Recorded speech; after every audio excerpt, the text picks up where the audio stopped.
questions that I'd like to pose to clear up the kinds of rumors that get posted on the old message boards. And sometimes there's even another function called a private messaging function, so people can register and send stuff to the admin, and you don't even see it on the message board.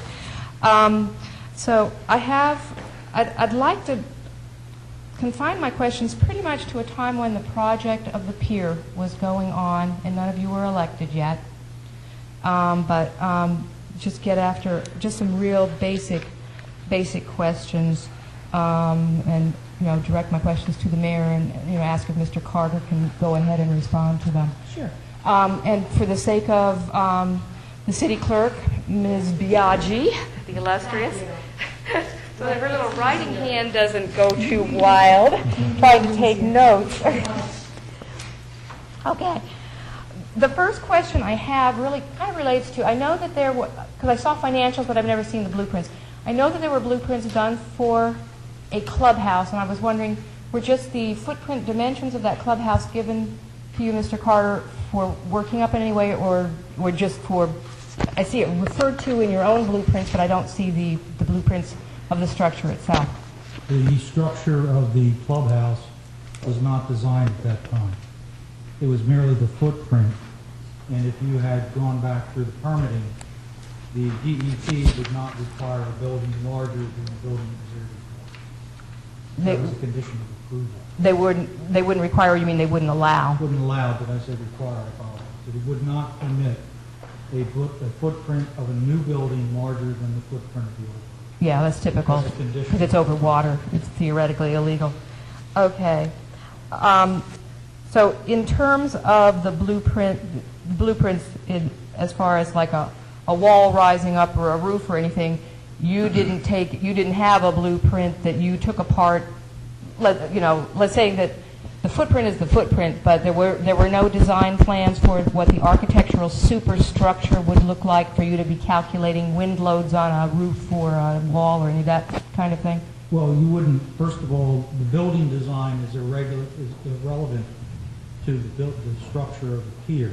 What we did do with the structural engineer, knowing that we were going to have a footprint of a building in the exact same spot, is we oriented the stringers with the piling to line up with where that wall would be, which was not the case in the prior building. Okay. Did I make that?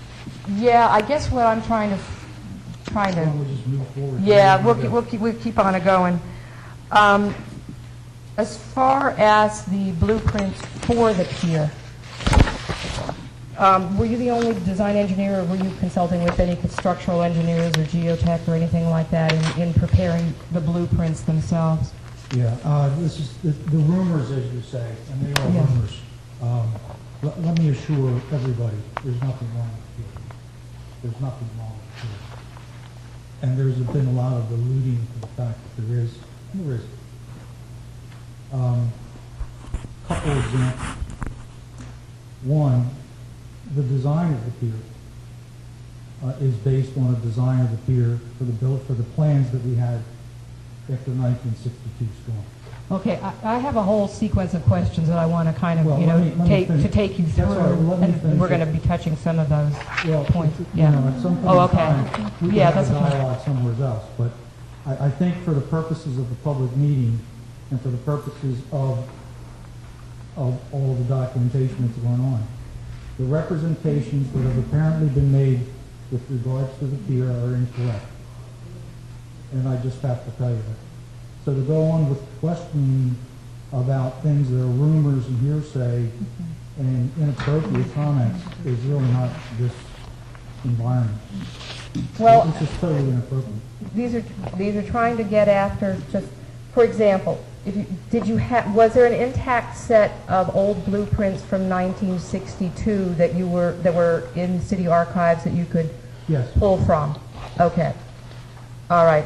They were complete and intact. Well, when you use words complete, I have to tell you that any design, if it's a cold design, you would go out, and when I say a cold design, where there was not a previous structure, you would go out and do geotechnical investigations.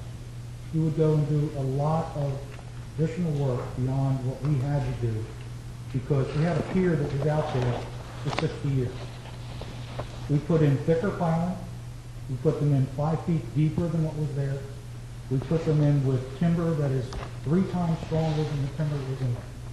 So any representation that what was built in 62 and it lasted 60 years, and what we put out there, which was bigger, better, and deeper, is not the same.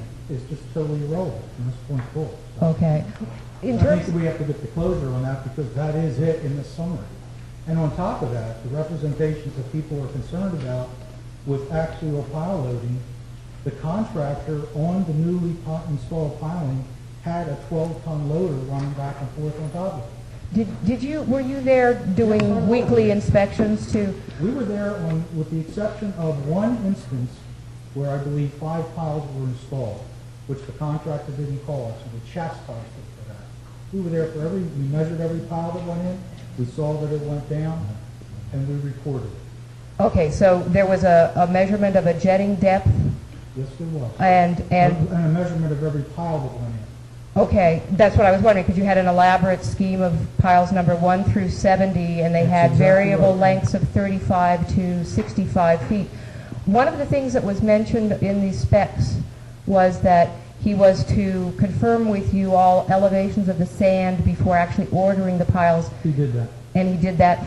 Well, we witnessed it. We were there. Did you stick with the same dimensions that were in the specs that were put out for bidding, or was there an alteration? No, there was no alteration to the depth of the piling. In fact, the sand that was out there, since we had prepared the plans earlier than the beach fill, there was actually more sand out there. The requirement for lateral loading with regards to the design of the pier, as opposed to axial loading, both of them have to do. We kept the worst-case design, which was the 1962 storm depth. So we did not shorten any pilings. We did not tell him to do anything less. Our main concern in writing the specs was if something had occurred that was even worse than 1962 depths, which was deeper than our recorded depths to date, the water to sand, because we required 20-foot embedment, which was also required in 1962. Okay. And that's the key to lateral resistance. We kept the same depth, and in fact, there's more embedment with those piles that are out there based on sand elevations today. And it's actually about 5 feet more than it was in 1962. Okay, so it goes down deeper. Were there, at any time when the pier was built, were there any prior piers? Because I know 62, I think a barge took out the middle of the pier. Isn't that what happened? No, it's Ivanville tank, it's Ivanville's tank that we have. Exactly. No, excuse me, before we Okay, go, see, all right. All right. That's a different situation. Okay, all right. March took it out. Okay, yeah. For the privilege here for a moment. Paul, I understand your questioning, and I think that you have more than enough information and right to ask these questions of the engineer. But I think that there are a lot of people in this room that aren't familiar with what you're asking, and a lot of explanations may be necessary to bring them up to speed. So what I'd like to do is if you would like to sit down with the engineer at any time and pose those questions to him, and he will give you answers either verbally or in writing, or with. Well, it'll be things like documentation, like a list of, because you probably would have gotten the lumber certificate with all the lengths and confirmed delivery. Bring the Yeah. videotape with you. Yeah, that would be Yeah. fine. We would No. certainly Well, I have no assist problem with you. that. Yeah, no, because documents are always welcome, and so that's what I'm. Doesn't bother me.